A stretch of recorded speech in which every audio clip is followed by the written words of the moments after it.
Hello, welcome back to my channel. പ്രിയമുന, രാവിലെ ചായയിൽ നിന്ന് തന്നെ തുടങ്ങാം. എല്ലാവർക്കും ഗുഡ് മോർണിംഗ്. പിന്നെ ഇവിടെ കുറേ വാഴയിലയൊക്കെ ഇങ്ങനെ വെട്ടി വെച്ചിരിക്കുകയാണ് കേട്ടോ.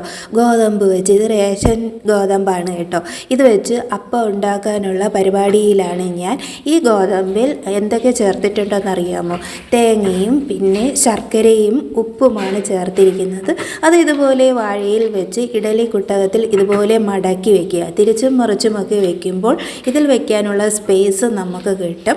അങ്ങനെ ഞാനിത് ഫുള്ള് അടുക്കി എടുക്കുകയാണ് കേട്ടോ. ഇത് വേവിച്ചൊന്ന് എടുക്കാം. അപ്പോൾ വേവിച്ചൊക്കെ എടുത്തിട്ടുണ്ട്. നല്ല അടിപൊളി ബ്രേക്ക്ഫാസ്റ്റ് റെഡി ആയിട്ടുണ്ട്. ഇനി ഉച്ചയ്ക്കുള്ള കറിക്കൂട്ടുകൾ ഉണ്ടാക്കുകയാണ്. ബീട്രൂട്ടും പിന്നെ ഒരു തീയലുമാണ് ഉണ്ടാക്കുന്നത്. ബീട്രൂട്ട് തോരൻ ഒരു വശത്ത് റെഡിയായിക്കൊണ്ടിരിക്കുകയാണ്. അതോടൊപ്പം ചക്കക്കുരുവും ഒക്കെ ഇട്ടുള്ളൊരു തീയലാണ് ഉണ്ടാക്കുന്നത്. അപ്പോൾ അതെല്ലാം കഴിഞ്ഞ് ഞാൻ മുകളിലോട്ട് പോവുകയാണ്. ഇന്ന് നല്ല അത്യാവശ്യം വെയിലൊക്കെ ഉണ്ട്. മാങ്ങ പറിച്ചെടുക്കാനാണ് പോകുന്നത്. ടെറസിൻ്റെ മുകളിൽ കയറിയാൽ നമുക്ക് എളുപ്പത്തിൽ ഇതുപോലെ എല്ലാ മാങ്ങയും സ്പീഡിൽ ഇങ്ങനെ പറിച്ചെടുക്കാം. ഒത്തിരി മാങ്ങയുണ്ട് കേട്ടോ. ഞാനിത് അധികം നിർത്തി പഴുപ്പിക്കാറൊന്നുമില്ല, പച്ചയ്ക്ക് തന്നെ എടുക്കുകയാണ്. ഇത് അച്ചാറിടാൻ നല്ല ടേസ്റ്റാണ്. പിന്നെ ഉപ്പിലിട്ട് കഴിക്കാനും നല്ലതാണ്. പഴുത്താലും നല്ലതാണ്. പക്ഷേ ചിലപ്പോൾ ഇതിൽ പുഴുവൊക്കെ വന്നു കയറും. അതുകൊണ്ട് ഈ ഒരു പരുവമാവുമ്പോൾ തന്നെ ഞാനിത് മൊത്തവും പറിച്ചെടുക്കുകയാണ്. വിചാരിച്ചതിലും കൂടുതൽ മാങ്ങയൊക്കെ ഉണ്ട് കേട്ടോ. അതുകൊണ്ട് ഒത്തിരി സമയമെടുത്തു ഇതെല്ലാം പറിച്ചെടുക്കാം. ഒരു കുലയിൽ തന്നെ ഒത്തിരി മാങ്ങ ഇങ്ങനെ പിടിച്ചു വരുന്ന നാടൻ നാട്ടുമാങ്ങയാണ് കേട്ടോ. ഇത് ഇത്രയധികം കിട്ടി. ഇനിയും ഒത്തിരി നിൽപ്പുണ്ട് കേട്ടോ. ഞാൻ കാണിച്ചു തരാം. ഇതാണ് ഇങ്ങനെ പിടിക്കുന്ന കുല. ഉണ്ട് ഒരു കുട്ട കുലയിൽ ഒത്തിരി പിടിച്ചിരിക്കുന്ന ഒരെണ്ണം എനിക്ക് കിട്ടി. അങ്ങനെ ഫുള്ള് പറിച്ചെടുക്കുകയാണ്. ഒത്തിരി ഉണ്ട് കേട്ടോ. അപ്പോഴാണ് ഈ സൈഡിൽ വേറൊരു കുല നിൽക്കുന്നത് കണ്ടത്. അങ്ങനെ ഞാൻ അതെല്ലാം പറിച്ചെടുക്കുകയാണ്. ഫുള്ള് ഉറുമ്പാണ് കേട്ടോ.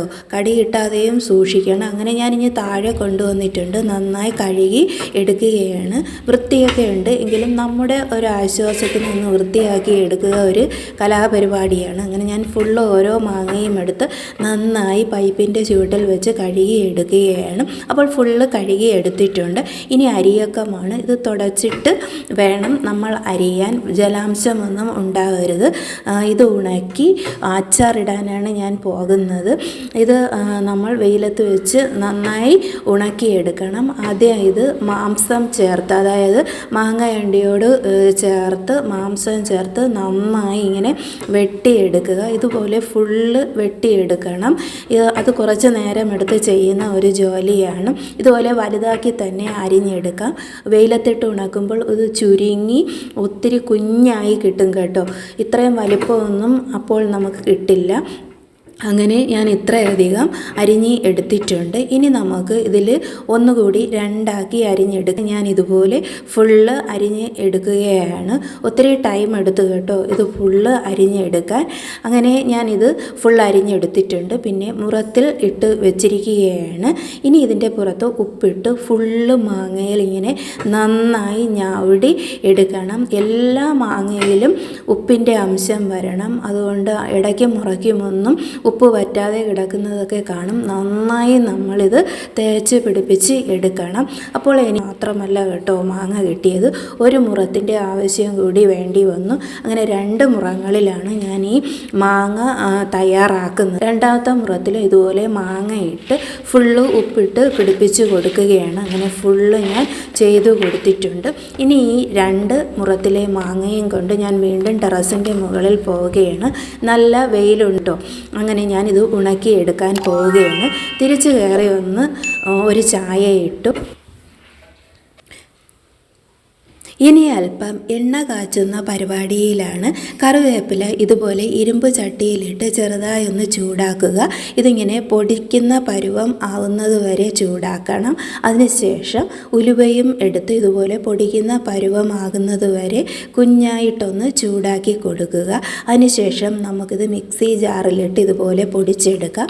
ശേഷം ഇരുമ്പ് ചട്ടിയിൽ തന്നെ അത് ഇട്ട് എണ്ണയും ഒഴിച്ച് നന്നായി തിളപ്പിച്ച് അതിനൊരു പരുവമിടുക. അതുപോലെ നമ്മൾ കാച്ചിയെടുക്കുക. നമുക്ക് വീട്ടിൽ എളുപ്പത്തിൽ ഉണ്ടാക്കിയെടുക്കാവുന്ന ഒരു കാച്ചെണ്ണയാണ്. ഉലുവയും കറിവേപ്പിലയും എല്ലാം എല്ലാ വീട്ടിലും ഉണ്ടാകുമല്ലോ. അതിനുശേഷം ഞാൻ വീണ്ടും ടെറസിൻ്റെ മുകളിൽ പോയി കേട്ടോ. മാങ്ങയൊക്കെ ഉണങ്ങി കിട്ടിയിട്ടിട്ട് ഇനി കുറച്ചുകൂടി ദിവസം ഇതുപോലെ ഇട്ട് ഉണക്കിയെടുക്കണം. അപ്പോൾ നമുക്ക് അടമാങ്ങ ഉണ്ടാക്കിയെടുക്കാം. അതിനുശേഷം ഞാൻ പാച്ചനെ കുളിപ്പിക്കാൻ പോവുകയാണ്. വളരെ ബുദ്ധിമുട്ടുള്ള ഒരു ജോലിയാണ് കേട്ടോ. ഇവനിങ്ങനെ ഇറങ്ങി ഓടിക്കളയും. വെള്ളം വീഴുമ്പോൾ ഞാൻ കുറേ ബലം പ്രയോഗിച്ചൊക്കെ പിടിച്ച് കെട്ടിയൊക്കെയാണ് ഇവനെ പിടിച്ച് കുളിപ്പിച്ചെടുക്കുന്നത്. അപ്പോൾ അവൻ്റെ കുളിയൊക്കെ കഴിഞ്ഞു. അതിനുശേഷം ഞാൻ കയറി വന്നപ്പോൾ എണ്ണ നന്നായി തണുത്തിട്ടുണ്ട്. ഇതുപോലെ വെച്ചൂത്തി വെച്ച് കൊടുത്തതിന് ശേഷം എണ്ണ പകർത്തി എടുക്കുകയാണ്. കുഞ്ഞു കുപ്പികളിൽ പ്ലാസ്റ്റിക് കുപ്പിയിലാണ് ഞാൻ ഒഴിച്ചു വയ്ക്കുന്നത്. ഇതിൻ്റെ അടിയിൽ വരുന്ന കക്കമുണ്ടല്ലോ, അത് ഞാൻ കളയുന്നില്ല. അത് ഇതിനോടൊപ്പം തന്നെ ചേർത്ത് വയ്ക്കുകയാണ്. ഇത് അടിയിൽ അടിഞ്ഞിങ്ങനെ കിടക്കും. അപ്പോൾ ഞാൻ ഉണ്ടാക്കിയ എണ്ണ ഇതാണ് കേട്ടോ. നല്ല കറുത്ത സ്മെല്ലുള്ള നല്ല ഒരു എണ്ണയാണിത്. വേഗത്തിൽ ഉണ്ടാക്കിയെടുക്കാം. അതിനുശേഷം എനിക്ക് കുറച്ച് തയ്യൽ പണികളൊക്കെ കിട്ടി കേട്ടോ. മാക്സിയൊക്കെ അടിച്ചു കൊടുക്കുന്ന പണിയാണ്. മാക്സി ഒന്ന് ഷേപ്പ് ചെയ്യുകയും അതുപോലെ നീളമൊക്കെ കുറച്ച് കുറയ്ക്കുന്ന റിപ്പയർ പണിയാണ്. അങ്ങനെ 2-3 ഉണ്ടായിരുന്നു. അതെല്ലാം ഞാൻ ചെയ്ത് തീർത്തു. അപ്പോൾ ഇന്നത്തെ ജോലികളൊക്കെ ഇത്രയൊക്കെയാണ്. നമ്മൾ എത്രയൊക്കെ ജോലി ചെയ്താലും നിങ്ങൾ എന്ത് വേല ചെയ്തു എന്നുള്ള ക്വസ്റ്റ്യനൊക്കെ നമുക്ക് പരിസരത്ത് നിന്നും വീട്ടിൽ നിന്നുമൊക്കെ കേൾക്കാമല്ലേ. നമ്മുടെ പാട് നമുക്കല്ലേ അറിയാവൂ. ഇതുപോലെ നമ്മൾ എത്ര ജോലി ചെയ്താലും വിലയിരുത്താത്തവർ നമുക്ക് ചുറ്റും ഉണ്ടാകുമല്ലേ. പുതിയ ടോപ്പിക്സുമായി നെക്സ്റ്റ് വീഡിയോയിൽ കാണാം. Love you all. See U.